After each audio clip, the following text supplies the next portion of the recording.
नमस्कार दोस्तों, स्वागत है आप सभी का भारत के सबसे बड़े ऑनलाइन चैनल अनअकैडमी पर। और भारत के सबसे बड़े ऑनलाइन चैनल अनअकैडमी के लेट्स क्रैक यूपी एग्जाम पर जुड़े हैं। शाम को 4 बज चुके हैं और समय है आपका ज्योग्राफी मल्टीपल चॉइस क्वेश्चन का। ज्योग्राफी मल्टीपल चॉइस क्वेश्चन जिसमें हम लोग 15 वर्ष के प्रश्नों का पूरा एक संकलन लेकर आपके समक्ष उपस्थित हो रहे हैं, और जिसके माध्यम से जो मेरा पूरा प्रयास होगा ये होगा कि आपके आगामी परीक्षाओं में इससे काफ़ी लाभ हो। तो फटाफट सभी लोग ऑनलाइन आ जाइए, अपने सारे फ्रेंड्स के साथ जो है वो क्लास को शेयर भी कर दीजिए कि वो भी इस क्लास का लाभ उठा सकें, है ना। तो सभी अपने मित्रों के साथ जो है इस क्लास को शेयर कर दीजिए कि वो क्लास का लाभ उठा सकें। और ये सेशन जो है वो काफ़ी इंपॉर्टेंट है आपके आगामी परीक्षाओं को ध्यान में रखते हुए, ठीक है ना। तो फटाफट सभी लोग जुड़ जाइए और अपने सारे फ्रेंड्स के साथ क्लास को शेयर कर दीजिए। चलिए स्टार्ट करते हैं दोस्तों, आज के सेशन को देखते हैं कि क्या है। पहला क्वेश्चन आपके स्क्रीन पर दिख रहा है दोस्तों। दो सूची है, सूची 1 तथा सूची 2 को सुमेलित कीजिए तथा नीचे दिए गए कोड से सही उत्तर का चयन कीजिए। एक तरफ सूची 1 है जिसमें आपका है डोलाइन, डोलोमाइट, डोंगा या ड्राई केंटर, ठीक है।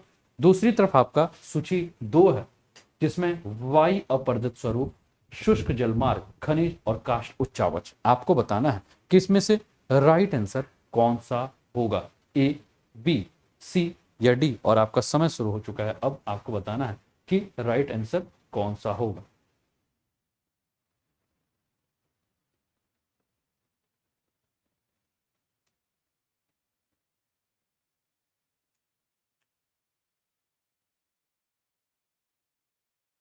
आपको राइट आंसर बताना है दोस्तों कि राइट आंसर क्या होगा। दो सूचियां आपके स्क्रीन पर आपको दिख रही है, सूची 1 तथा सूची 2। इसको सुमेलित करना है। डोलाइन,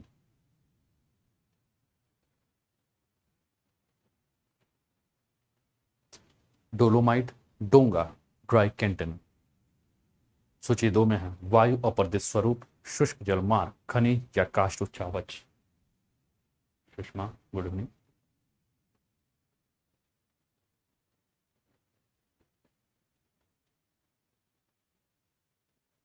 फटाफट शेयर कर दीजिए अपने सारे फ्रेंड्स के साथ।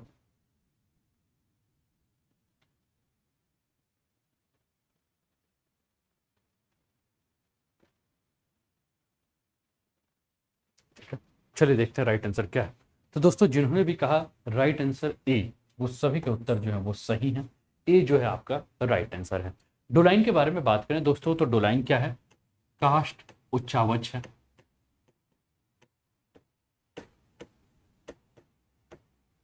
ठीक है। डोलोमाइट के बारे में हम बात करें तो डोलोमाइट क्या है? खनिज है।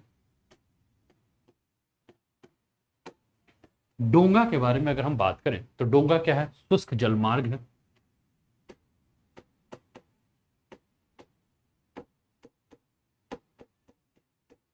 और ड्राई कैंटर के बारे में अगर हम बात करें तो ड्राई कैंटर क्या है? वायु अपरदित स्वरूप, ठीक है ना।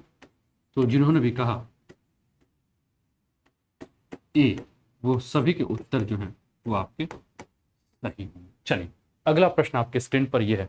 गुटनबर्ग असंबद्धता विलग करती है क्रस्ट को ऊपरी मेंटल से, ऊपरी मेंटल को निचले मेंटल से, निचले मेंटल को बाह्य कोर से, या बाह्य कोर को आंतरिक कोर से। आपको बताना है दोस्तों कि राइट आंसर क्या है, ए, बी, सी या डी। गुटनबर्ग के बारे में प्रश्न है कि गुटनबर्ग असंबद्धता, आपको राइट आंसर देना है।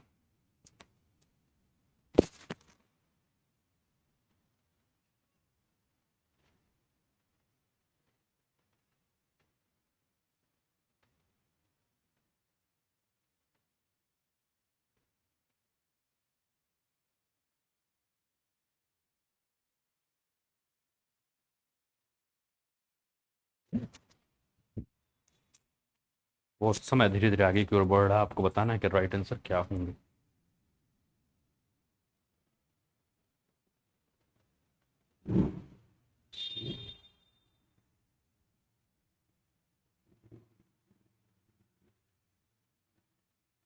तो दोस्तों जिन्होंने कहा सी, वो सभी के उत्तर जो है वो सही हैं। और ये क्या करती है?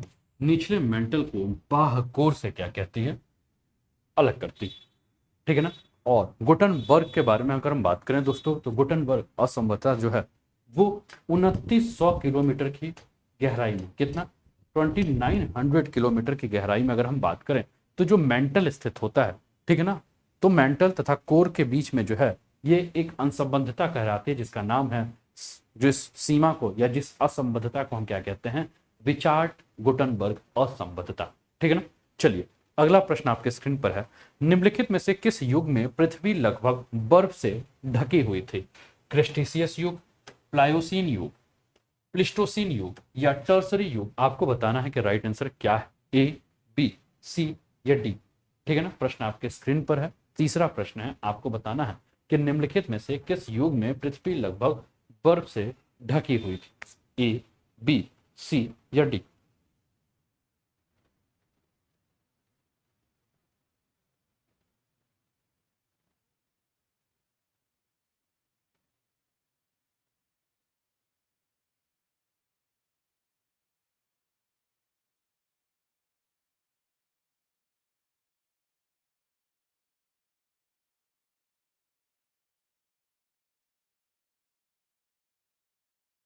ए, बी, सी या डी?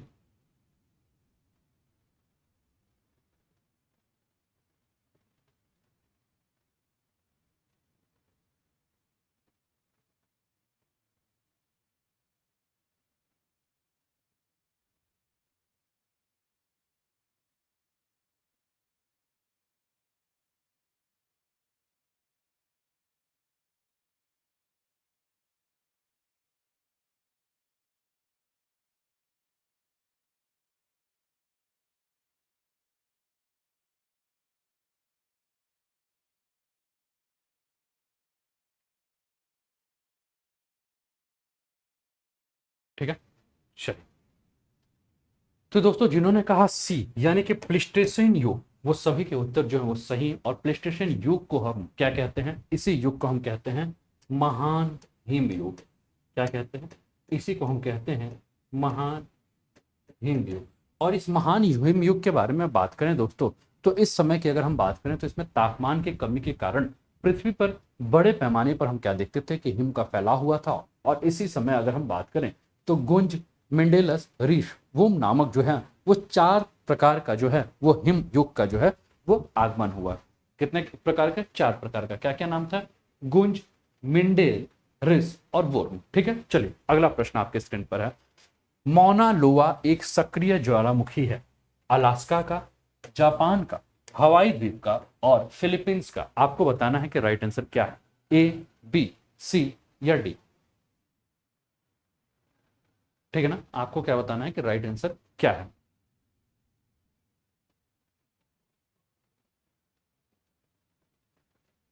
फटाफट उत्तर दीजिए।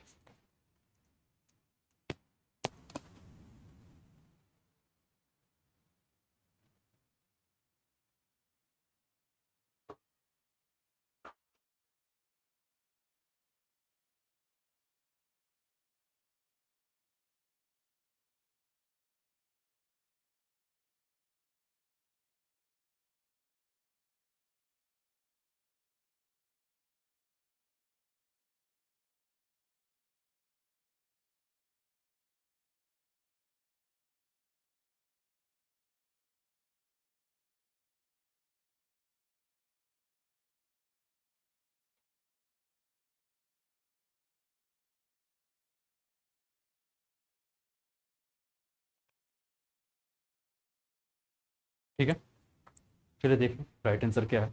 तो दोस्तों जिन्होंने कहा सी हवाई द्वीप, वो सभी के उत्तर जो है वो सही है। हवाई द्वीप जो है वो आपका राइट है। और हवाई द्वीप में अगर हम बात करें दोस्तों, तो यहाँ आपका मौना लोआ एक सक्रिय ज्वालामुखी है, जिसकी ऊंचाई के बारे में बात करें तो इसकी ऊंचाई है 4170 मीटर। कितनी ऊंचाई है? 4170 मीटर। और ये जो ज्वालामुखी वो किस प्रकार की ज्वालामुखी है? ये सिल्ड ज्वालामुखी का उदाहरण है। कैसी ज्वालामुखी है दोस्तों? ये सिल्ड ज्वालामुखी का उदाहरण है, जो कि आपके स्क्रीन पर आपको दिख रहा है। चलिए अगला प्रश्न, पृथ्वी की उत्पत्ति से संबंधित अंतर तारक धूलि की परिकल्पना को किसने प्रस्तुत किया? ओटो सिमिड ने, कांट ने, वाइजैकर ने या रसेल ने? आपको बताना है कि राइट आंसर क्या है, ए, बी, सी या डी में से आपको राइट आंसर देना है। प्रश्न है कि पृथ्वी की उत्पत्ति से संबंधित अंतर तारक धूलि की परिकल्पना को किसने प्रस्तावित किया?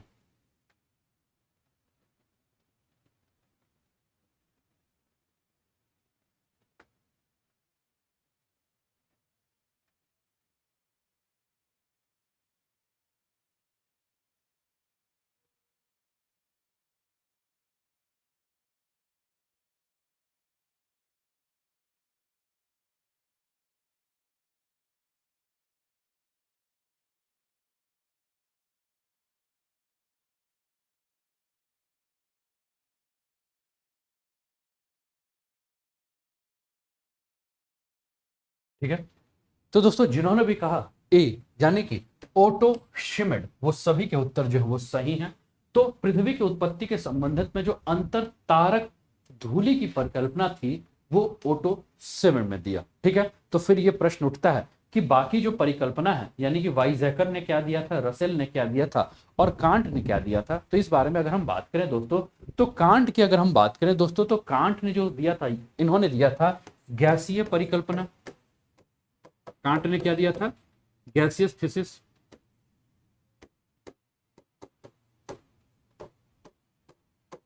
ठीक है ना। वाइजैकर के बारे में अगर हम बात करें तो वाइजैकर ने निहारिका मेघ परिकल्पना दिया था। निहारिका मेघ परिकल्पना जो है वो दिया था किसने, वाइजैकर ने। और रसेल की बात अगर हम करें दोस्तों, तो रसेल ने आपका द्वैतारक परिकल्पना दिया था। क्या दिया था रसेल ने, द्वैतारक परिकल्पना। ठीक है ना। तो ये आप ध्यान रखिएगा, आयोग कभी कभी ऐसे प्रश्न जो है वो आपसे पूछता है और आयोग के पूछे हुए प्रश्न हैं, ठीक है ना, तो ये आपके लिए इंपॉर्टेंट बन जाते हैं। अगला प्रश्न, ध्रुवों की ओर ट्रोपोपॉज की ऊंचाई क्या होती है, बढ़ती है, स्थिर रहती है, घटती है या एक बिंदु पर अस्थिर रहती है। ठीक है ना। आपको बताना है दोस्तों कि राइट आंसर क्या होगा, ए बी सी या डी में से आपको राइट आंसर देना है। ध्रुवों की ओर ट्रोपोपॉज की ऊंचाई क्या होती है।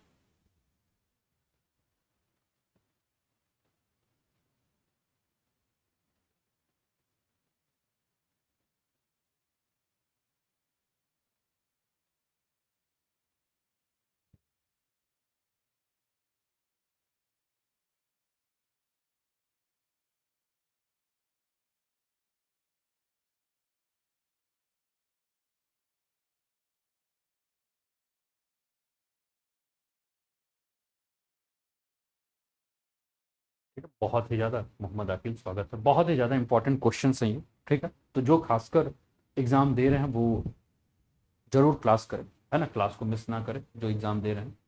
ठीक है ना। और जो भी स्टूडेंट एग्जाम दे रहे हैं वो क्लास को मिस ना करें, इंपॉर्टेंट क्लास है। अभी जो एमसीक्यू का सेशन चलेगा इसमें हम लोग इंपॉर्टेंट इंपॉर्टेंट एमसीक्यू क्वेश्चन पे आप सभी के साथ चर्चा करेंगे, तो फटाफट सभी लोग जो है वो क्लासेस को ज्वाइन कर लीजिए और अपने सारे फ्रेंड्स के साथ भी क्लासेस को शेयर कर दीजिए आप लोग, है ना।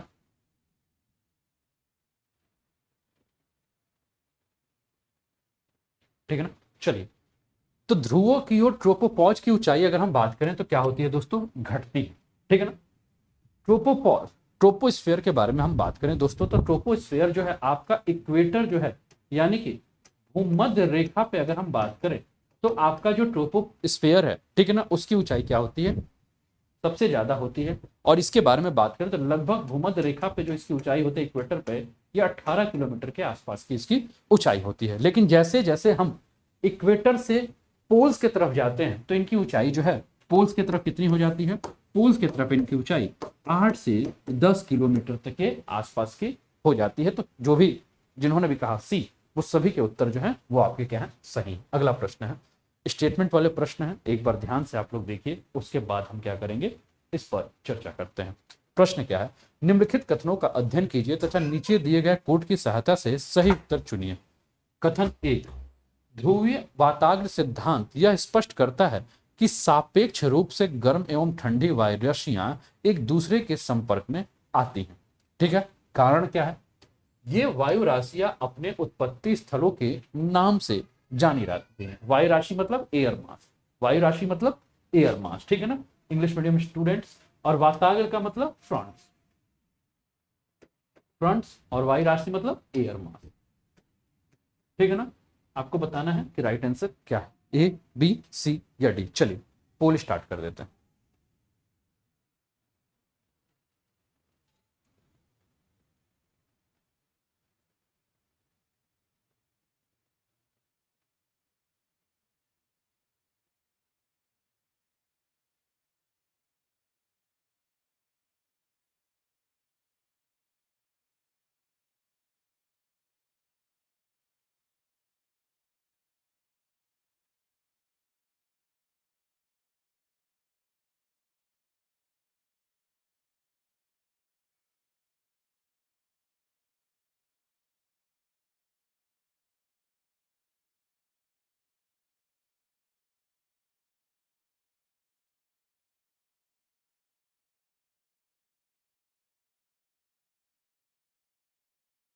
ठीक है, चलिए।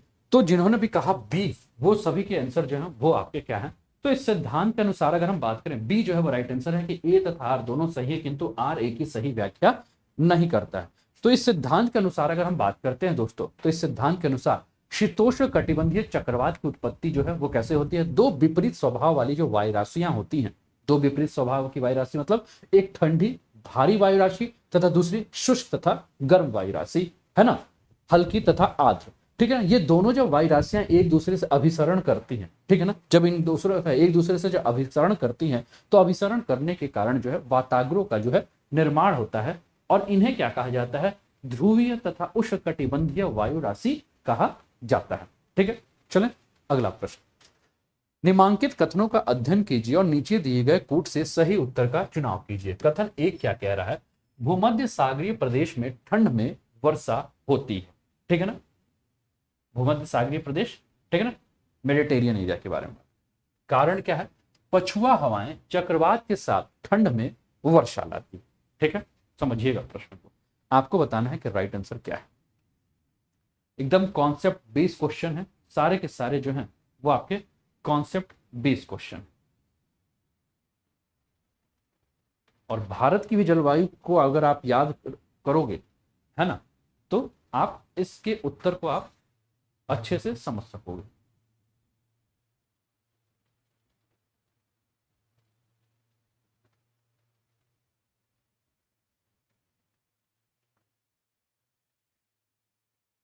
पारस कुमार स्वागत, पारस, अकिल, अनुराग, सुषमा।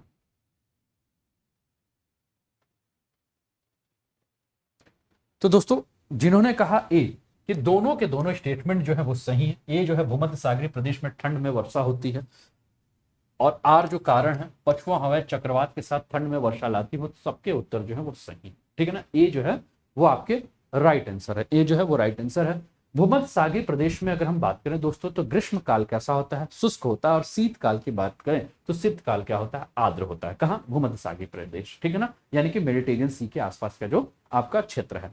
अब यहाँ जो पवन की पेटियां होती हैं, यानी कि जो एयर बेल्ट्स होते हैं, इनमें क्या होता है, तापमान में परिवर्तन के कारण स्थानांतरण होता है, और यहाँ क्या होता है, वर्षा जो होती है वो मुख्यतः किस प्रकार की होती है, चक्रवातीय वर्षा होती है। तो ए जो है वो आपका राइट आंसर है। चलिए अगला प्रश्न है, निम्नलिखित में कौन एक युग्म सुमेलित नहीं है, ब्लिजार्ड, ब्रिकफिल्डर, हर्मटन, पैम्पर्स, आगे दिया हुआ आपका देश का नाम, ठीक है ना, सुमेलित नहीं है। जब भी प्रश्न आप पढ़िएगा आयोग से भी, तो सत्य है, असत्य है, नहीं है, इन सब चीजों पे आप लोग को क्या करना है, ध्यान रखना है।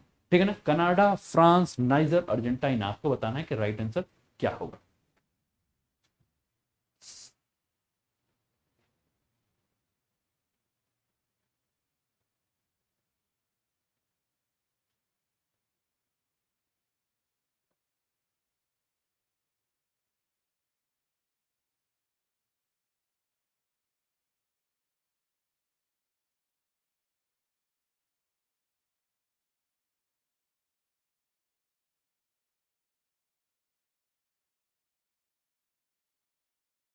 ठीक है, बड़े ध्यान से देखिए, ब्लिजर्ड, ब्रिकफिल्डर, हरमट्टन, पैम्पर्स, नाम से कुछ लग रहा है कि कुछ पौने हैं ये,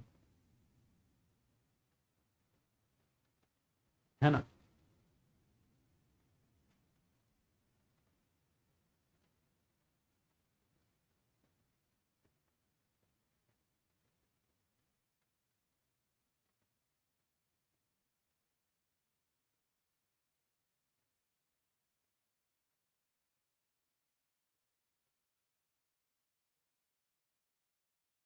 तो दोस्तों जिन्होंने कहा बी जो है वो सही नहीं है, ब्रिक फिल्डर, है ना, वो सभी के उत्तर जो है वो सही है। ब्रिक फिल्डर जो है दोस्तों ये ऑस्ट्रेलिया की है, ना कि फ्रांस की है। कहाँ की है, ऑस्ट्रेलिया की, है ना, ऑस्ट्रेलिया में बहने वाली ये क्या है आपकी, ऑस्ट्रेलिया का जो आपका क्या है, डेजर्ट एरिया है, यानी कि जो आपका मरुस्थलीय क्षेत्र है ऑस्ट्रेलिया में, ठीक है ना, यहां बहने वाली जो है वो कैसी है, गर्म, शुष्क और रेतीली हवा, ठीक है ना, गर्म, शुष्क और रेतीली हवा है कहाँ की? ऑस्ट्रेलिया की, ना कि फ्रांस की। तो बी आपका जो है वो क्या था? Wrong answer. मतलब बी जो है वो आपका क्वेश्चन के हिसाब से ऑप्शन था। ठीक है, अगला प्रश्न है, क्यूरोसियो जलधारा यानी कि क्यूरोसियो करंट के फलस्वरूप उत्तरी प्रशांत महासागर में तापमान की बढ़त ज्यादा स्पष्ट होती है? गर्मी में, ठंड में, शिशिर ऋतु में या वसंत ऋतु में? आपको बताना है दोस्त कि राइट आंसर क्या है। ए, बी, सी, डी। प्रश्न आप सभी के स्क्रीन पर है ना, और ये मिक्स है क्वेश्चन। ये जितने भी क्वेश्चंस आपको आपके स्क्रीन पर दिख रहे हैं ये सारे क्वेश्चन जो है वो मिक्स है।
ठीक है, तो दोस्तों जिन्होंने कहा 10वें का बी ठंड, वो सभी के उत्तर जो है वो सही है। ठीक है ना। तो क्यूरोसियो जो जलधारा है, ये जलधारा आपका कहाँ है, आपकी किस क्षेत्र में बहती है? तो इसके बारे में बात करें तो उत्तरी प्रशांत महासागर। अब उत्तरी प्रशांत महासागर की बात करें तो फिलीपींस से लेकर जापान, कहां? फिलीपींस से लेकर जापान की ओर अगर हम बात करें तो ये क्या है? इसके तरफ बहने वाली गर्म जलधारा है। जो उत्तर से आने वाली जो ठंडी जलधारा है जिसका नाम क्या है? ओएसयू, इसके साथ जो है वो क्या होती है? मिल जाती है। किसके साथ? ओया यू, इसके साथ ये मिल जाती है। और मिलने के बाद ठंडी जलधारा और गर्म जलधारा ये दोनों मिलने के बाद शीत ऋतु में क्या हो जाती है? अधिक सक्रिय हो जाती है। तो जिसने भी बी कहा ठंड, वो सभी के उत्तर जो है वो सही है। ठीक है ना, क्लियर है? आगे बढ़े। तो आगे के प्रश्नों पे आए उसके पहले दोस्तों कुछ अनअकैडमी के बारे में आपको मैं जानकारी दे दूं कि इस समय आप जुड़े हैं इंडिया के largest learning platform Unacademy, UP PSC और यूपी ट्रिपल एससी का, जहां अगर आप प्लस का सब्सक्रिप्शन लेते हैं तो आपको अनलिमिटेड लाइव और रिकॉर्डेड कोर्सेज इंडिया के बेस्ट एजुकेटर के साथ करने को मिलेगा। इसके लिए दोस्तों करना क्या है, अनअकैडमी का लर्निंग ऐप अपने मोबाइल पर डाउनलोड कर लीजिए, मोबाइल नंबर से इसे रजिस्टर्ड कर लीजिए और चूज गोल में जाकर आप यूपी पीएससी जो है वो सेलेक्ट कर लीजिए। ठीक है ना। यूपीपीएससी सेलेक्ट करने के बाद आप मुझे मेरे नाम से सर्च कर सकते हैं, फॉलो कर लीजिए मुझे मेरे नाम से सर्च करने के बाद। और फॉलो करने के बाद आपको एक कोड यूज करना है, जैसे कि मेरा कोड है अनूप10, ANUP10 अनूप10। जैसे ही मेरा कोड आप यूज करोगे उसके बाद अनअकैडमी पर होने वाले जितने भी फ्री क्लासेस हैं या पेड क्लासेस हैं उन सभी का आप लाभ उठा सकते हो। पेड क्लासेस के लिए आपको सब्सक्रिप्शन लेना होगा। ठीक है ना। इसके अलावा बात करें दोस्तों तो फायदा क्या है, तो एनी टाइम एनीवेयर आप लाइव और रिकॉर्डेड सेशन अपने कन्वीनियंस के हिसाब से कर सकते हैं। आपके पास अपॉर्चुनिटी इंडिया के बेस्ट एजुकेटर इन्फ्लुएंसर से क्लास करने की, बेस्ट मल्टीपल कॉरस्पॉन्डेंस कोर्सेज कर सकते हैं, एकेडमिक कैलेंडर्स आपके हैं, events like workshop, study session और मास्टर क्लासेस हैं, अनलिमिटेड क्विजेस हैं, स्टडी मटेरियल पीडीएफ फॉर्मेट में मिलेंगे, multiple live doubt clearing sessions हैं। ठीक है ना, इन सबका आप लाभ उठा सकते हैं। एकेडमिक ऑफरिंग के बारे में बात करें दोस्तों तो question bank expansion along previous year question 15,000 plus questions का प्रैक्टिस सेट जो है वो आपको मिलेंगे। ठीक है ना। वीकली ऑब्जेक्टिव टेस्ट होते हैं। ठीक है, मेंस टेस्ट सीरीज है मॉडल आंसर के साथ, और 10 ईयर का आपका प्रीवियस ईयर क्वेश्चन जो है वो आपको सॉल्व करने को दिया जाएगा और इस पर काम भी किया जाएगा। ठीक है, मेगा सब्सक्रिप्शन ऑफर चल रहा है और ये ऑफर जो है वो 12 और 13 अक्टूबर यानी कि आज और कल तक के लिए है, कि अगर आप 12 महीने का सब्सक्रिप्शन लेते हो तो 3 महीने का और 24 महीने के सब्सक्रिप्शन पे 4 महीने का सब्सक्रिप्शन आपको फ्री मिलेगा। ठीक है, इसके लिए जो कोड यूज करना है मेरे दोस्त, वो कोड क्या है? ANUP10 अनूप10 का कोड यूज करके आप सब्सक्रिप्शन ले सकते हैं। Lakshya UPPSC PCS mains test series है जो कि 27 जून से स्टार्ट है, 24 अक्टूबर तक चल रहा है, इसका आप लाभ उठा सकते हैं। प्रगति यूपीपीएससी आरओ यारो फ्री टेस्ट सीरीज है, आरओ यारो का, इसका एग्जाम का फायदा उठा सकते हैं। डुअल एजुकेटर सेशन है, इसका आप लाभ ले सकते हैं। सफलता सीरीज चल रहा है, इसका आप लाभ ले सकते हैं। बैच कोर्स के बारे में बात करें तो ये मेंस ऑप्शनल का बैच कोर्स है, इसके अलावा ये सीसेट का बैच है। वर्ल्ड ज्योग्राफी का मेरा बैच जो है वो 14 अक्टूबर शाम को 7 बजे से जो है वो स्टार्ट हो रहा है, तो जुड़ जाइए, ठीक है ना। ये पूरा लक्ष्य फाउंडेशन बैच है जिसमें ये पूरे एजुकेटर इनके साथ आप कर सकते हैं। इंग्लिश मीडियम को लेकर जो है क्रैश कोर्स चल रहा है, इसका आप लाभ उठा सकते हैं। UPPSC UP triple S C का आप सब्सक्रिप्शन लेंगे तो UPPSC upper lower PCS RO यारो UPSI UP triple S C PET लेखपाल बीओ ऑप्शनल कोर्स का जो है वो आप लाभ ले सकते हैं। फी स्ट्रक्चर के बारे में अगर हम बात करें दोस्तों तो ये फी स्ट्रक्चर आपके स्क्रीन पर दिख रहा है। 24 महीने का फी जो है वो 13,600 है। 12 महीने की फी जो है 9,350 है। 6 महीने की फी जो है 7,650 है। 3 महीने की फी जो है 4,250 है और 1 महीने की फी जो है वो 1,700 रुपए है। लेकिन जैसे ही आप कोड यूज करोगे, आपको कोड क्या यूज करना है, ANUP10 अनूप 10 का जैसे ही आप यूज करोगे कोड, तो आपके फी में आपको डिस्काउंट मिल जाएगा। 24 महीने का फी जो है वो 12,240, 12 महीने का 8,415, 6 महीने का 6,885, 3 महीने का 3,825 और 1 महीने का 1,530 रुपया हो जाएगा, ठीक है। अधिक जानकारी के लिए आप जहां कमेंट कर रहे हैं ऊपर let's crack UP exam subscribe today करके ऑप्शन दिया हुआ है, वहां से जाके आप मेरे प्रोफाइल पे जाकर आप मेरे से बात भी कर सकते हैं। सुपर कॉम्बो सब्सक्रिप्शन ऑफर चल रहा है जिसमें बिहार और यूपी पीसीएस की तैयारी आप घर बैठे बैठे कर सकते हैं, जिसमें प्लस का कोर्स अगर आप लेंगे तो आपको लाइव क्लासेस टेस्ट सीरीज और क्विजेस जो है वो बिहार और यूपी के मिलेंगे, जिसमें 6 महीने की फी जो है वो 7,960 है और 12 महीने की 10,620 रुपए है। बक्स बाउंड्री, अगर आपको लगता है कि आपके किसी भी एजुकेटर की क्लास में कुछ भी इनअप्रोप्रिएट पढ़ाया जा रहा है तो आप क्या कर सकते हैं, कंप्लेन कर सकते हैं। फ्री स्पेशल सेशन है दोस्तों, इसका भी आप लाभ उठा सकते हैं। फ्री स्पेशल सेशन में सुबह 11 बजे जो है वो हम ज्योग्राफी ही एमसीक्यू का तैयारी जो है वो कर रहे हैं, और शाम को रात को 9 बजे की अगर हम बात करें तो इन्वायरमेंट एंड इकोलॉजी के सेशन की तैयारी कर रहे हैं, तो ये आप ज्वाइन कर सकते हैं। इसके लिए जो कोड यूज करना है वो कोड क्या होगा, अनूप 10 यूज कर लीजिएगा अगर आप पहली बार हैं, ठीक है। चलिए अगले के प्रश्नों पे आ जाते हैं, फटाफट आ जाइए आगे के प्रश्नों पे, फटाफट सबको जो है वो जुड़ जाइए कि अगले प्रश्नों पे हम लोग चर्चा करते हैं। अगला प्रश्न आपकी स्क्रीन पर है, निम्नांकित में से कौन एक समुद्री जलधारा अन्य धाराओं से भिन्न है? गल्फ स्ट्रीम, क्यूरोसियो, उत्तरी अंध महासागरीय धारा, लेब्राडोर। आपको बताना है कि कौन सी अलग।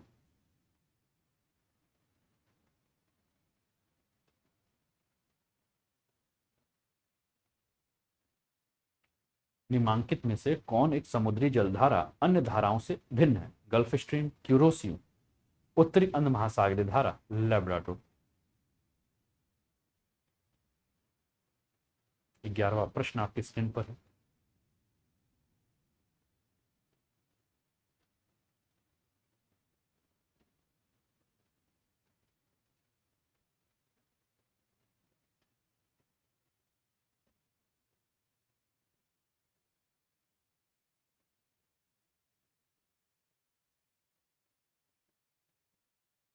ठीक है, तो दोस्तों गल्फ स्ट्रीम, उत्तरी अंध महासागरीय धारा और क्यूरोसियो जो है वो क्या है आपकी, ये सारी की सारी जो आपकी धारा है वो है आपकी गर्म जल धारा, ठीक है ना। लेब्राडोर के बारे में बात करें तो ये क्या है आपकी ठंडी जल धारा। लेब्राडोर जो है वो गल्फ स्ट्रीम से जाकर कहाँ मिलती है, कनाडा के अगर हम बात करें तो तट पर जाकर ये धारा जो है वो मिलती, ठीक है ना। कहाँ, कनाडा के तट पर जाके, है ना। लेब्राडोर जो ठंडी धारा है वो गल्फ स्ट्रीम गर्म धारा से जाकर मिलती, ठीक है। चलिए अगला प्रश्न, निम्नलिखित में से किस एक को काली मिट्टी भी कहा जाता है? Podzol, chestnut, chernozem, laterite. आपको बताना है कि राइट आंसर क्या है, ए बी सी या डी।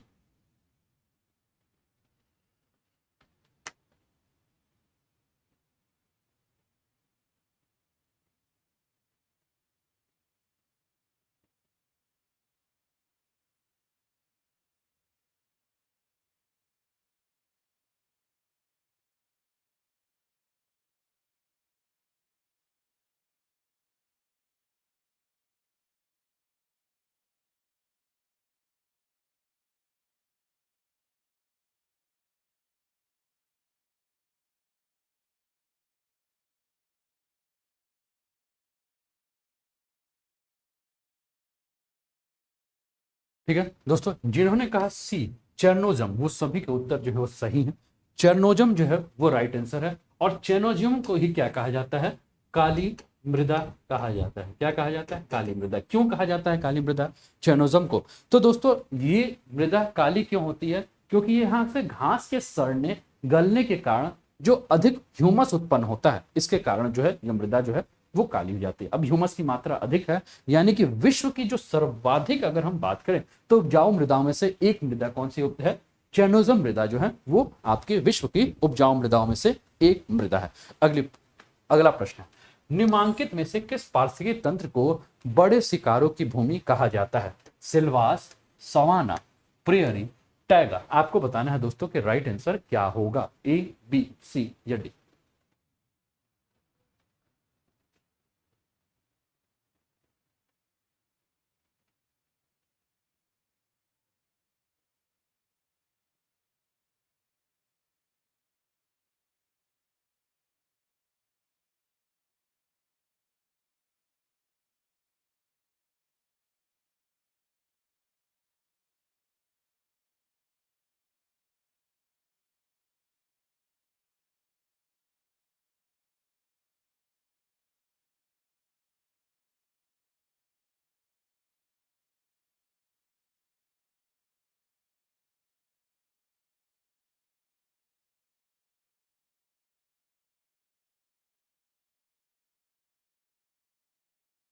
ठीक है,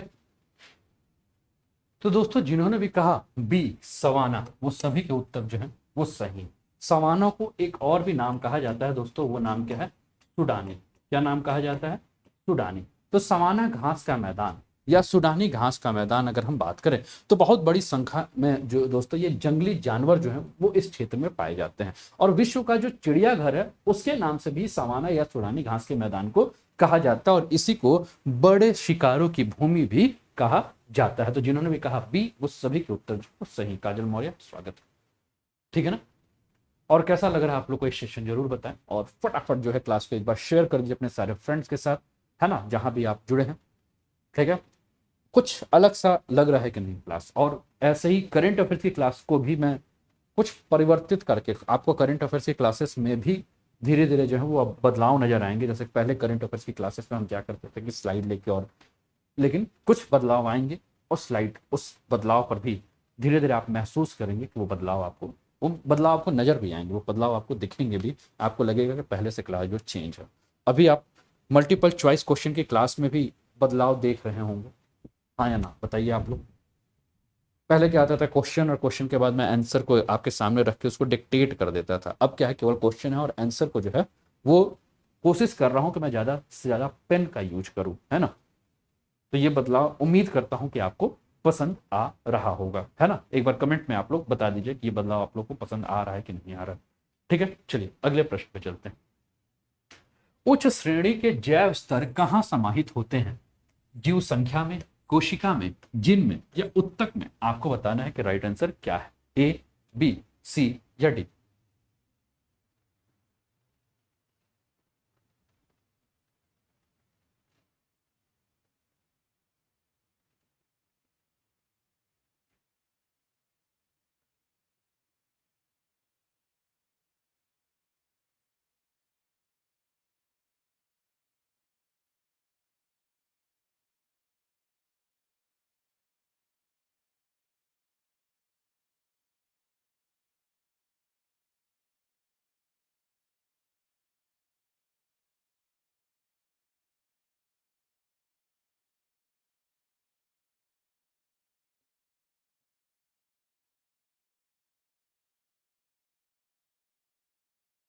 दोस्तों अगर आप कहते जीव संख्या तो आपके उत्तर जो हैं वो सही होते हैं, ए जो है वो राइट है। ठीक है ना? तो एक बार हम क्या करें, इसको नोट कर लें। ठीक है ना? इसको हम लोग क्या करते हैं, नोट कर लेते हैं। जीव, ये कलर दिख रहा है ना सभी को? एक बार बता दीजिएगा। जीव स्तर, ये कलर सभी को दिख रहा है ना? नहीं दिख रहा है, हटा देते हैं। ठीक है, एक सेकेंड, इसको इरेज ऑल इन कर देते हैं।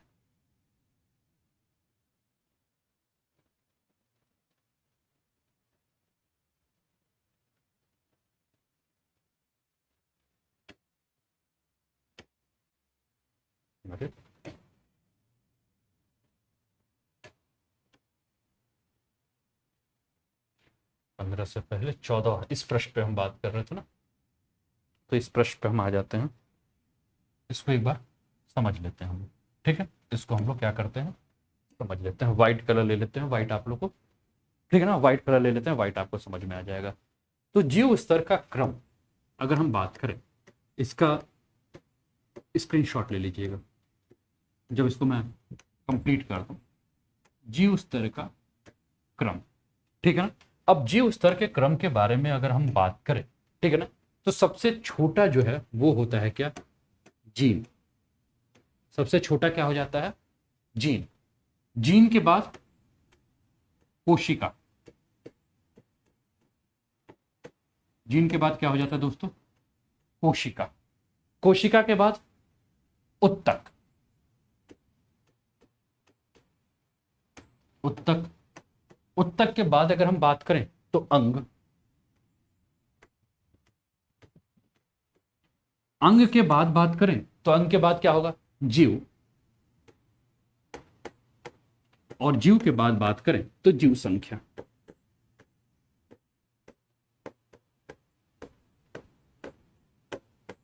ठीक है, तो ये जीव स्तर का क्रम क्या है, जीव स्तर का क्रम, ठीक है। तो इसका एक स्क्रीनशॉट ले लीजिए, है ना, और इसका स्क्रीनशॉट लेके एक बार ग्रुप में शेयर कर दीजिए। फटाफट इसका एक स्क्रीनशॉट लीजिए और स्क्रीनशॉट लेने के बाद इसका क्या कर दीजिए, ग्रुप में शेयर कर दीजिए। क्वेश्चन नंबर क्या था, 14 था ना, क्वेश्चन नंबर 14 एक्सप्लेनेशन। स्क्रीनशॉट ले लिया तो एक बार मुझे बता दीजिए कि स्क्रीनशॉट आपने ले लिया है ना। तो जीव स्तर का क्रम क्या है, सबसे छोटा क्या हो जाएगा, जीन, उसके बाद कोशिका, कोशिका के बाद उत्तक, उत्तक के बाद अंग, अंग के बाद जीव, और जीव के बाद जीव संख्या जो है वो हो जाएगा।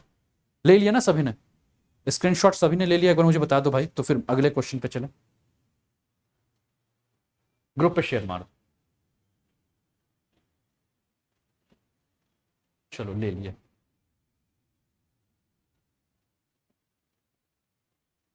ठीक है, चलिए अगले प्रश्न, 14 हो गया ना, 15 पे आ जाते हैं। 15वां प्रश्न है, कलर चेंज कर लेते हैं तभी तो दिखेगा, हाँ 15वां प्रश्न। निम्नलिखित में से कौन एक ओजोन निर्माण से संबंधित है, प्रकाश संश्लेषण की प्रक्रिया, प्रकाश रासायनिक प्रक्रिया, रसायन संश्लेषण प्रक्रिया, हाइड्रोलिसिस प्रक्रिया। आपको बताना है कि राइट आंसर जो है वो क्या है, ए, बी, सी या D. Vinod Prasad, good evening. दोस्तों आपको बताना है कि राइट आंसर क्या है। और मैंने एक प्रश्न पूछा था, उसका जवाब केवल काजल ने दिया। बताइए ऐसे क्वेश्चन और एक्सप्लेनेशन जो है वो सही लग रहा है, मजा आ रहा है ऐसे क्वेश्चन एक्सप्लेनेशन के साथ।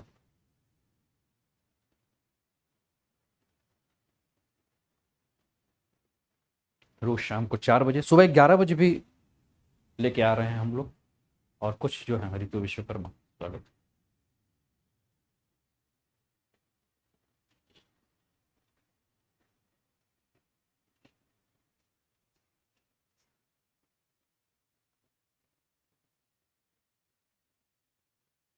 ठीक है ना, तो समय पूरा हो गया। तो इसका जिन्होंने भी उत्तर दिया प्रकाश रासायनिक प्रक्रिया, वो सभी के उत्तर जो है वो सही है। तो ओजोन निर्माण के बारे में अगर हम बात करें दोस्तों, तो ओजोन निर्माण में प्रकाश रासायनिक प्रक्रिया जो है वो क्या है, इस अभिक्रिया के माध्यम से क्या होता है कि सूर्य की प्रकाश की उपस्थिति में ओजोन अणुओं के टूटने से, जो ओजोन के अणु होते हैं, देखते हैं ना हम लोग, हम क्या पढ़ते हैं, ओजोन के अणु क्या हो गए O3, और ये चेंज होकर क्या बन गया O2 प्लस O बन गया, ठीक है ना। तो इस प्रक्रिया, तो ये प्रक्रिया क्या होती है, प्रकाश रासायनिक प्रक्रिया होती है।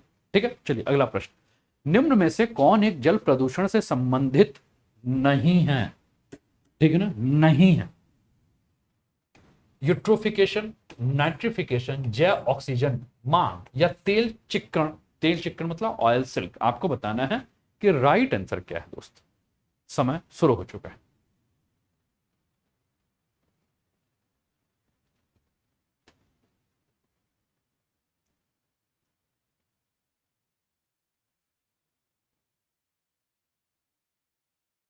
जल प्रदूषण से संबंधित नहीं है, ध्यान रखिएगा, प्रश्न को फिर से एक बार पढ़िए।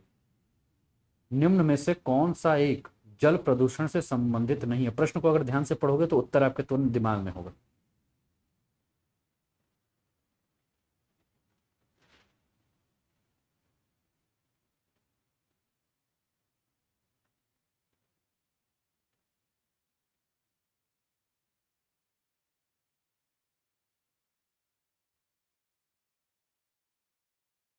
ठीक है, अब ध्यान रखो, नाइट्रिफिकेशन, नाइट्रिफिकेशन का अर्थ क्या होता है? नाइट्रिफिकेशन का अर्थ है भूमि में नाइट्रोजन का स्थिरीकरण। भूमि में नाइट्रोजन का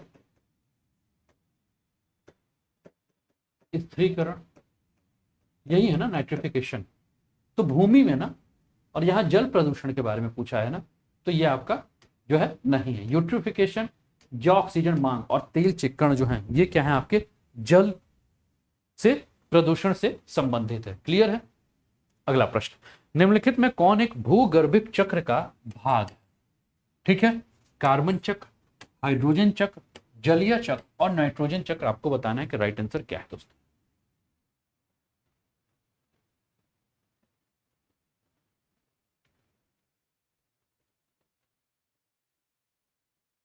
भूगर्भीय चक्र,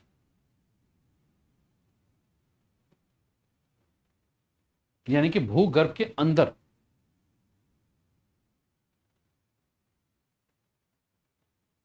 समझिएगा प्रश्न को, प्रश्न को समझोगे उत्तर तुरंत आएगा।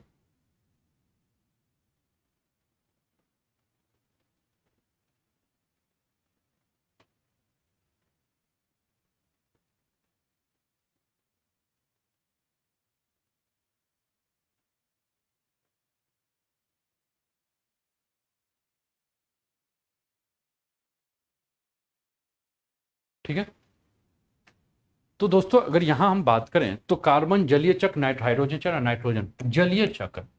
ठीक है ना, तो जलीय चक्र के बारे में अगर हम बात कर रहे हैं तो जलीय चक्र जो है वो भूगर्भिक चक्र का भाग है। ठीक है ना, लेकिन इसके अलावा अगर हम बात कर रहे हैं कार्बन चक्र, हाइड्रोजन चक्र और नाइट्रोजन चक्र, तो कहीं से भी ये आपको भूगर्भिक चक्र का नहीं। ये सब क्या है आपके भू जैव रासायनिक चक्र।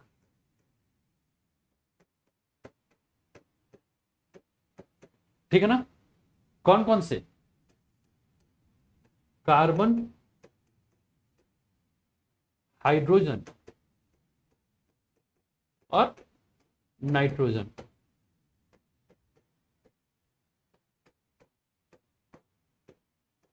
ठीक है, अगर किसी को ध्यान में रखना है, स्क्रीनशॉट लेना है तो स्क्रीनशॉट ले लो। ठीक है ना, ऐसा मत हो जाए कि जैसे कि होता है ना कि भूल ना जाए। ठीक है, तो इस ध्यान में रखने के लिए भूगर्भिक चक्र, जलीय चक्र, जबकि कार्बन, हाइड्रोजन और नाइट्रोजन क्या है आपका भू रासायनिक चक्र है। स्क्रीनशॉट लेके शेयर करना है जिसको, कर लो कि आगे आप लोग को याद रहे, है ना। तो लेना है तो फटाफट ले लो, फिर हम अगले क्वेश्चन पे आ जाए। ठीक है ना, ले लिया, चलें अगले प्रश्न पे आए, लेके शेयर कर दो, तो फिर हम अगले प्रश्न पे आते हैं। ठीक है, चलें आगे बढ़े। ले लिया स्क्रीनशॉट, आगे बढ़ा जाए।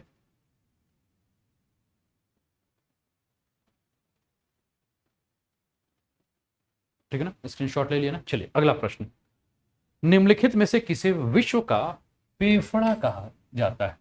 मैंग्रोव वन, मध्य अक्षांशीय मिश्रित वन, टैगा वन, भूमध्य रेखीय सदाबहार वन। आपको बताना है दोस्तों राइट आंसर क्या, विश्व का फेफड़ा। और उम्मीद करता हूं कि सभी लोग को इसका उत्तर पता है।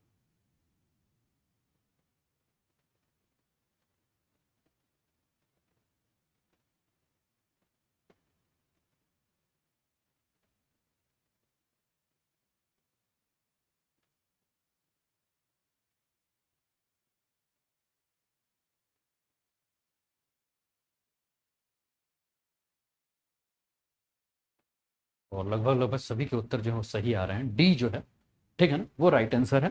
भूमध्य रेखीय सदाबहार वन जो है वो आपका राइट आंसर। ठीक है, चलिए अगला प्रश्न, निम्नलिखित देशों में किसमें सर्वाधिक कृषि योग्य भूमि है? ऑस्ट्रेलिया, ब्राजील, चाइना और भारत। आपको बताना है दोस्तों राइट आंसर क्या है, ए बी सी या डी।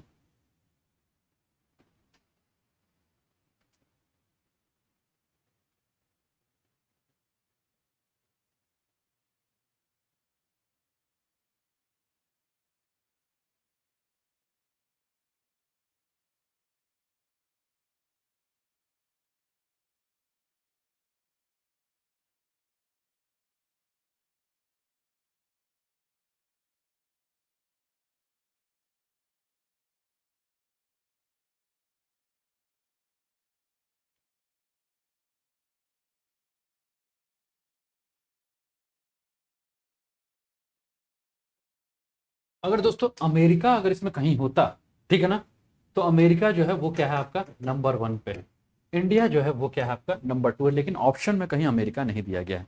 तो सर्वाधिक अगर हम बात करें, ऑप्शन में कहीं अमेरिका की बात नहीं की गई है, तो सर्वाधिक अगर हम बात करें तो अमेरिका के बाद कहीं अगर कृषि योग्य भूमि है, ठीक है ना, तो भारत का स्थान आता है, जिसका कुल क्षेत्रफल अगर हम बात करें तो भारत में अगर हम बात करें तो 47% जो भूमि है, इस 47% भूमि पर क्या की जाती है, कृषि की जाती है। क्या की जाती है, 47% भूमि पर क्या की जाती है दोस्तों, कृषि की जाती है। जबकि चीन की बात करें तो चीन में हम बात करें तो 11% कृषि पर भूमि पर क्या की जाती है, कृषि की जाती है ना। इसके अलावा अगर हम बात करें दोस्तों तो ठीक है ना, क्लियर है। चलिए अगला प्रश्न, निम्नलिखित आर्थिक क्रियाओं में से कौन चतुष्क श्रेणी में सम्मिलित की जाती है, ठीक है ना, चतुष्क श्रेणी में, निर्माण कार्य, वाणिज्य, सूचना, प्रबंधन। आपको बताना है दोस्त राइट आंसर क्या है।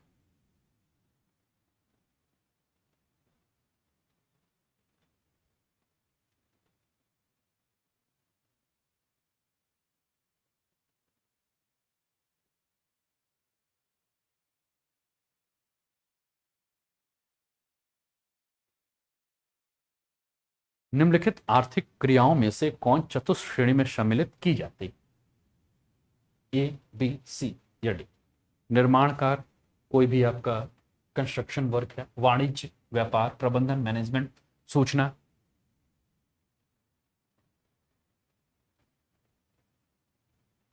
ठीक है, तो दोस्तों जिन्होंने कहा सी यानी कि 3 और 4, वो सभी के आंसर जो है वो सही है। तो अगर हम बात करें चतुर्थक क्षेत्रों के बारे में, तो चतुर्थक क्षेत्र जो है वहां आर्थिक क्रियाओं में अनुसंधान एवं विकास, उच्च स्तर के पेशेवर यानी कि प्रबंधन के कार्य होते हैं, प्रशासनिक सेवा जो होती है वो इसके अंतर्गत आएंगी, साथ में सूचनाओं में उत्पादन, सूचनाओं का आदान प्रदान, संसाधन एवं प्रशासनकरण जो है वो इसके अंतर्गत जो है वो आपके सम्मिलित है। इसके अलावा अगर हम बात करें तो निर्माण का कार्य हो गया, ठीक है, वाणिज्य व्यापार हो गया, संचार हो गया, शिक्षा हो गया, परिवहन हो गया, स्वास्थ्य हो गया, ये सब आपके क्या है, टर्सरी सेक्टर है यानी कि तृतीयक क्षेत्र है।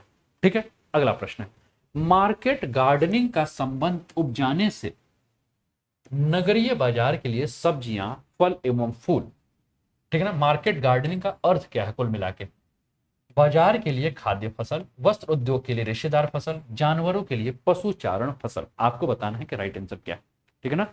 मार्केटिंग, मार्केटिंग गार्डनिंग एक टर्म है आपके सामने, ठीक है।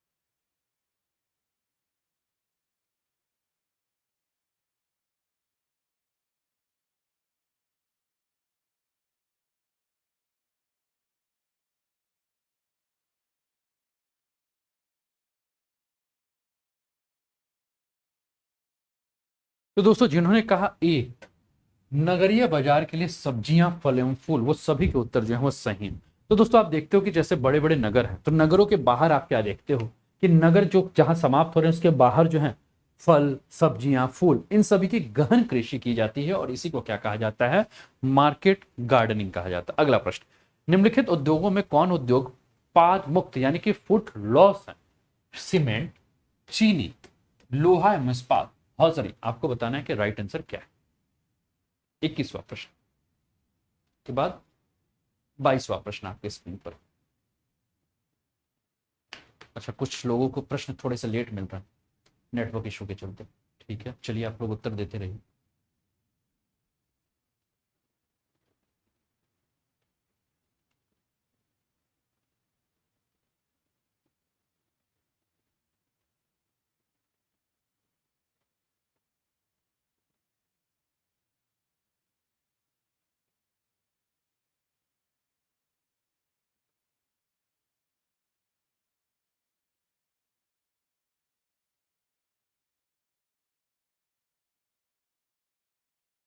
तो दोस्तों जिन्होंने कहा 22 का डी हौजरी, वो सभी के उत्तर जो है सही है। तो सबसे पहले तो हमें समझना है कि पादमुख या फुटलूज इंडस्ट्री किसे कहते हैं, सबसे पहला टर्म।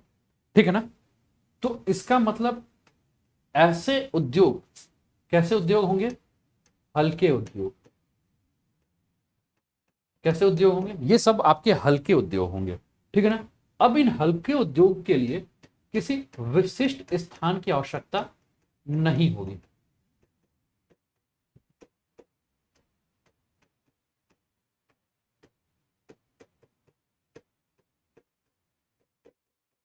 क्या होगी, किसी विशिष्ट स्थान की आवश्यकता नहीं होगी। अब जैसा सीमेंट उद्योग है, तो उसके लिए जो बेसिक चीज है वो आपको चाहिए, है ना। परिवहन चाहिए, उसके लिए बाजार चाहिए, कच्चा माल चाहिए, वो सब आसपास में चाहिए। चीनी उद्योग के लिए गन्ना और ये सब सारी चीजें आसपास चाहिए। लोहा इस्पात के लिए जो है आपको ये सारे। अगर हम बात करें होजरी, ठीक है ना, तो होजरी में जैसे कपड़ा और ये सारी चीजें जो है, ठीक है ना, तो इसके लिए क्या है, आप जरूरी नहीं है कि वो सारी चीजें जो है वो पास में ही रहें। ठीक है ना। तो किसी कोई विशिष्ट स्थान पर, ये कहीं भी आपका थोड़ा सा दूर में भी जो है वो हो सकता है। तो होजरी क्या है, आपका हल्का उद्योग है जिसको विशिष्ट स्थान की आवश्यकता नहीं होगी। ठीक है, इसका स्क्रीनशॉट ले लीजिए। कभी आपको फुटलूज इंडस्ट्री कभी प्रश्न आ जाए तो आपको जो है इसका उत्तर पता रहे, तो इसका जो है स्क्रीनशॉट ले लीजिए। ठीक है ना, कि हल्के उद्योग होजरी का मतलब, ठीक है ना, होजरी का मतलब हल्के उद्योग, है ना, विशिष्ट स्थान की आवश्यकता जहां नहीं होगी। ठीक है, क्लियर है।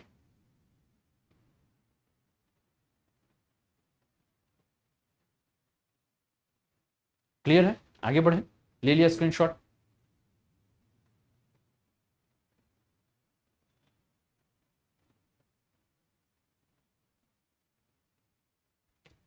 ले लिया स्क्रीनशॉट, आगे बढ़े।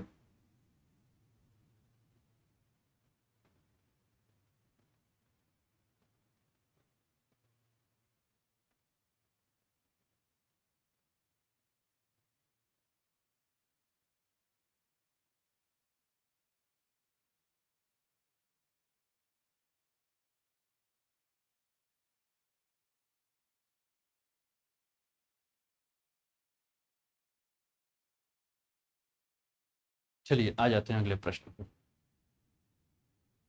निम्नलिखित में कौन सा देश अपनी सर्वाधिक विद्युत आपूर्ति अणु शक्ति यानी कि न्यूक्लियर एनर्जी से करता है?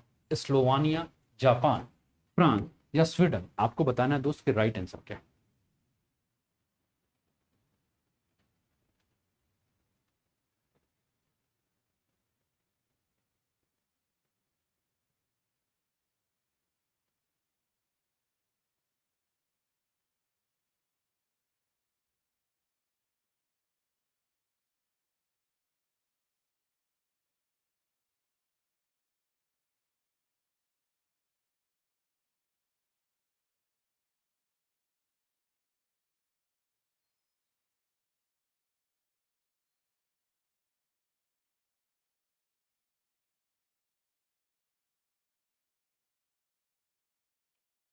दोस्तों जिन्होंने भी कहा सी फ्रांस, वो सभी के उत्तर जो है वो सही है ना। फ्रांस की अगर बात करें दोस्तों, तो कुल विद्युत ऊर्जा में परमाणु ऊर्जा का भाग जो है वो सबसे ज्यादा है। एक चार्ट मैं आपके सामने जो है वो बना देता हूं, जिससे कि ये समझ में आ जाए कि कौन कौन से देश जो है। ठीक है, तो इसके लिए सबसे पहले ये कर लेते हैं। ठीक है, हेडिंग डाल दीजिए, कुल विद्युत ऊर्जा में, कुल विद्युत ऊर्जा में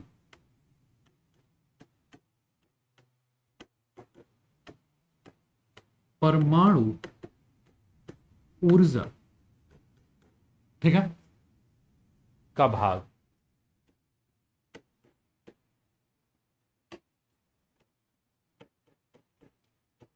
ब्रैकेट में लिख लीजिए अवरोही क्रम में, ठीक है ना। ब्रैकेट में क्या लिख लीजिए, अवरोही क्रम में। ये इसलिए सब नोट करा दे रहा हूं कि आप लोग को हेल्प मिलेगा, है ना। तो सबसे ज्यादा अगर कोई करता है तो वो करता है फ्रांस। मतलब फ्रांस में जितना कुल उत्पादन होता है जो ऊर्जा का, उसमें वो किससे करता है सबसे ज्यादा, न्यूक्लियर एनर्जी। दूसरा जर्मनी,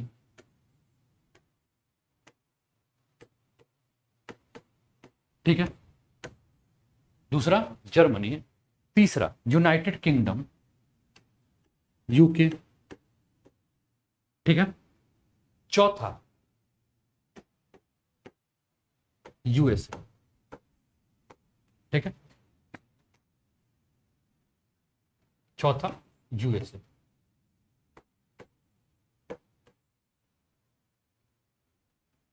तो इसका स्क्रीनशॉट लेके आप शेयर करें।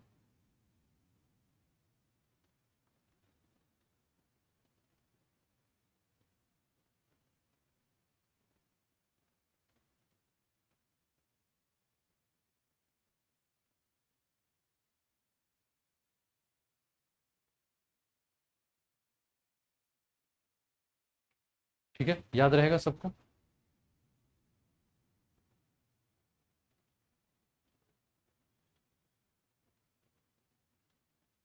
फ्रांस, जर्मनी, यूके और यूएसए।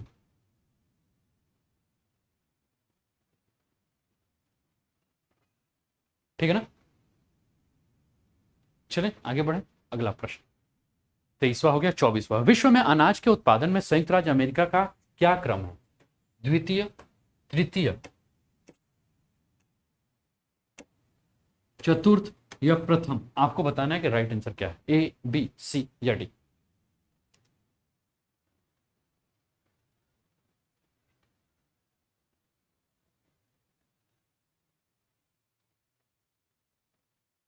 विश्व में अनाज के उत्पादन में संयुक्त राज्य अमेरिका का क्या क्रम है? द्वितीय, तृतीय, चतुर्थ या प्रथम?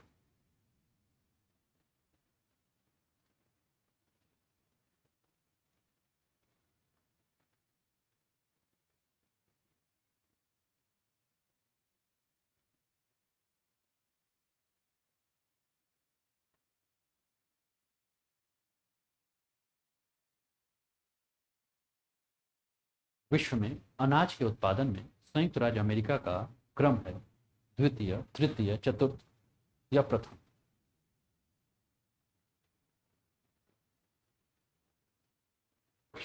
अनाज के उत्पादन में संयुक्त राज्य अमेरिका का क्रम, तृतीय, चतुर्थ या, ठीक है। तो दोस्तों जिन्होंने भी कहा बी तृतीय, वो सभी के उत्तर जो है वो सही। अगर अनाज उत्पादन में हम बात करें तो चाइना जो है वो नंबर 1 पे है। इंडिया की बात करें तो नंबर 2 पे है। और अमेरिका की बात करें तो नंबर 3 पे है। याद रखिएगा, ठीक है। क्लियर है, याद रहेगा।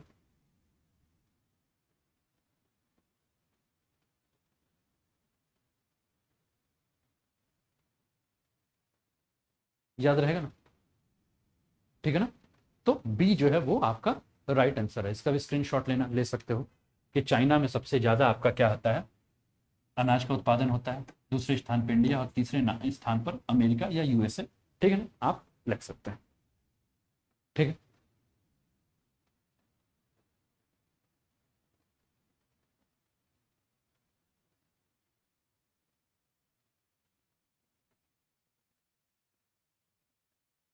अगला प्रश्न है, कौन सा प्रदेश संसार का ब्रेड बास्केट कहलाता है?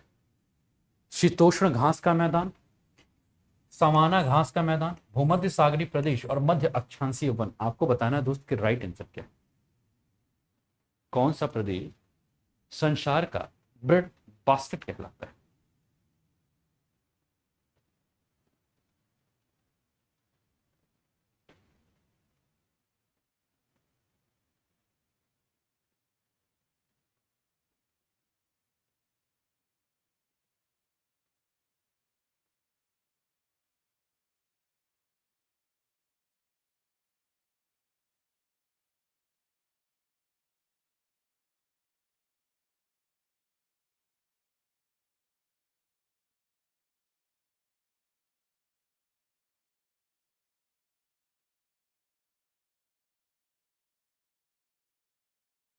तो दोस्तों जिन्होंने भी कहा ए शीतोष्ण घास का मैदान, वो सभी के उत्तर जो है वो सही। शीतोष्ण घास का मैदान जो है दोस्तों, ठीक है ना, तो ये कौन सा क्षेत्र हो गया, ये हो गया आपका प्रेयरी क्षेत्र। कौन सा क्षेत्र हो गया आपका, प्रेयरी क्षेत्र। तो ये प्रेयरी क्षेत्र जो है वो क्या कहलाता है, ब्रेड बास्केट कहलाता है। क्या कहलाता है, ब्रेड बास्केट कहलाता है। इसके अलावा अगर हम बात करें दोस्तों, तो शीतोष्ण घास के मैदानों में अगर हम बात करें तो प्रेयरी क्षेत्र के अलावा, नोट कर लीजिएगा, शीतोष्ण घास का मैदान, ठीक है ना, इसके अलावा जहां गेहूं का उत्पादन सबसे ज्यादा होता है, मतलब बहुत ज्यादा गेहूं का उत्पादन होता है, तो पंपास कहां है, अर्जेंटीना में, ठीक है। पंपास के बाद अगर हम बात करें तो डाउन्स कहां है, ऑस्ट्रेलिया में, ठीक है। डाउन्स के बाद अगर हम बात करें तो वेल्ड कहां है, वेल्ड साउथ अफ्रीका में,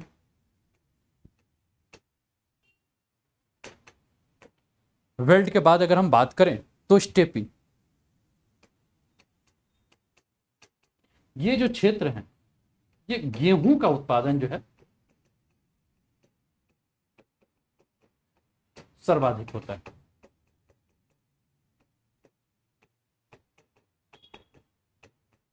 ठीक है। तो इसका स्क्रीनशॉट जिसको लेना है वो ले ले,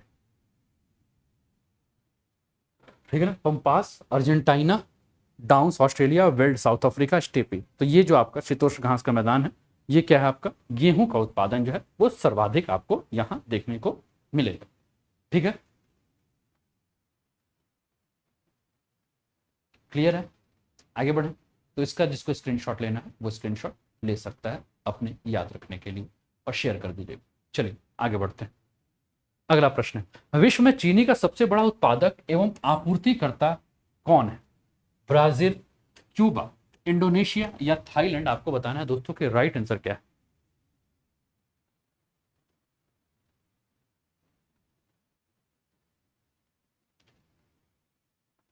फटाफट लाइक शेयर भी करते रहिए, अपने सारे फ्रेंड्स के साथ शेयर कर दीजिए एक बार।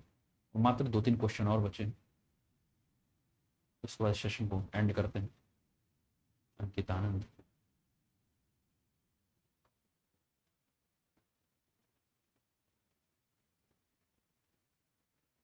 मनोज कुमार। तो विश्व का चीनी का सबसे बड़ा उत्पादक एवं आपूर्तिकर्ता देश कौन सा, ये प्रश्न है, ठीक है। और समय जो है वो समाप्ति के कगार पे है। तो दोस्तों जिन्होंने कहा ब्राजील, वो सभी के उत्तर जो है वो सही है। अगर ये पूछे कि विश्व में चीनी का सबसे बड़ा उपभोक्ता कौन है, तो भारत। भारत जो है वो चीनी का जो है विश्व का सबसे बड़ा जो है वो उपभोक्ता है, ठीक है ना। और उत्पादन में अगर हम बात करें तो उत्पादन में जो है सेकेंड पोजीशन किसका है, इंडिया का, मतलब भारत का। उत्पादन में सेकेंड और उपभोक्ता जो है नंबर 1 पोजीशन पे है, कौन, इंडिया, ठीक है। क्लियर है। अगला प्रश्न, इसका भी स्क्रीनशॉट लेना है, ले सकते हैं आप। अगला प्रश्न है, विश्व में चावल का बृहत्तम निर्यातक कौन है, एक्सपोर्ट कौन करता है, चाइना, इंडिया, थाईलैंड या वियतनाम। आपको बताना है राइट आंसर क्या है।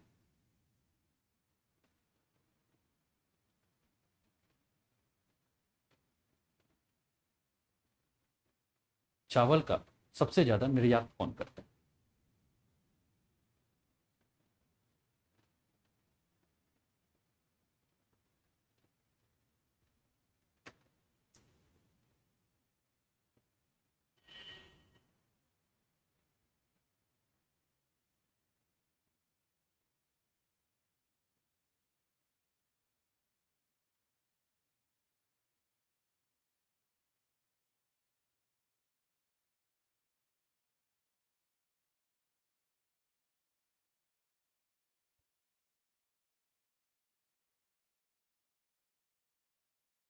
ठीक है। तो दोस्तों अगर हम बात करें तो जिन्होंने कहा सी, तो बृहत्तम निर्यातक की बात करें तो सबसे ज्यादा निर्यात जो है नंबर 1 पे कौन सा है? थाईलैंड। नंबर 2 पे कौन सा है? वियतनाम। ये दोनों क्या है? ये दोनों जो है वो एक्सपोर्ट करते हैं सबसे ज्यादा। ठीक है, फिर उसके बाद बात होती है कि उत्पादन फिर कहाँ सबसे ज्यादा होता है। अगर हम प्रोडक्शन के बारे में अगर हम बात करें कि सबसे ज्यादा प्रोडक्शन कहाँ होता है, तो प्रोडक्शन में चाइना जो है वो क्या है आपका? नंबर 1 पे है। और इंडिया जो है वो क्या है आपका? नंबर 2 पे है। ठीक है ना, ये दो पार्ट में मैंने इसलिए डिवाइड कर दिया है। इधर प्रोडक्शन आपको दिख रहा है, प्रोडक्शन में चाइना नंबर 1 और नंबर 2 पे क्या है आपका? इंडिया है। एक्सपोर्ट की बात करें तो एक्सपोर्ट में नंबर 1 थाईलैंड है और वियतनाम जो है वो नंबर 2 पे है। ठीक है ना, तो सी जो है वो आपका राइट आंसर है। ठीक है ना, इसका भी स्क्रीनशॉट लेना है तो स्क्रीनशॉट आप ले सकते हैं। ठीक है, कि आपको याद रहे कि एक्सपोर्ट सबसे ज्यादा थाईलैंड करता है, उसके बाद वियतनाम करता है, और प्रोडक्शन सबसे ज्यादा चाइना करता है, उसके बाद इंडिया करता है। ठीक है, तो कैसा लगा आज का सेशन? कुछ नए तरीके से था सेशन, और करंट अफेयर्स की क्लासेस में भी कुछ बदलाव आपको नजर आएंगे। जल्दी आपको महसूस होंगे करंट अफेयर्स की क्लासेस में बदलाव। ठीक है, और जो बदलाव होंगे उम्मीद करता हूं कि आप लोग को पसंद आएंगे। ठीक है, तो दोस्तों अगली मुलाकात हमारी होगी रात को 9 बजे इन्वायरमेंट एंड इकोलॉजी के सेशन में। और अभी तक वीडियो को आपने लाइक नहीं किया तो लाइक कर दीजिए।